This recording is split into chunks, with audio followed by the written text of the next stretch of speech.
Magaling hapon, ngayon po yung araw ng Huwebes, September 21, 2023. Update po muli sa lagay ng panahon.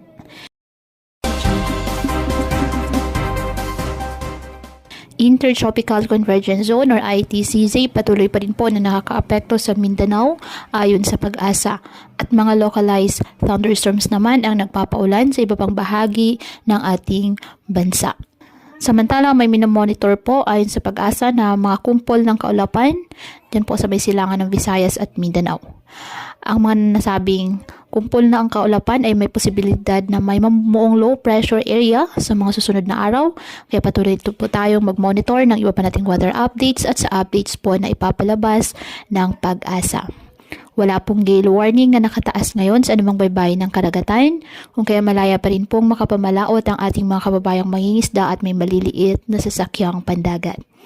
Ngayong araw, dahil sa epekto ng Intertropical Convergence Zone or ITCZ, ang Davao Region, Caraga at Eastern Visayas ay asahan po ang maulap na kalangitan na may kalat-kalat na pag-ulan at thunderstorms.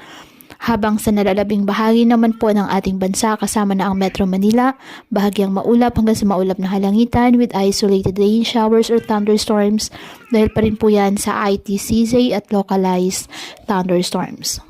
Kaya pinapayuhan ng ating mga kababayan na maging maingat po sa mga posibilidad ng pagbaha at pagguho ng lupa, lalo na po kapag may malalakas na ulan, at ugaliin na magdala palagi ng payong o kahit ano panangga sa ulan o kahit naman sa init ng araw kapag lalabas po ng ating mga tahanan.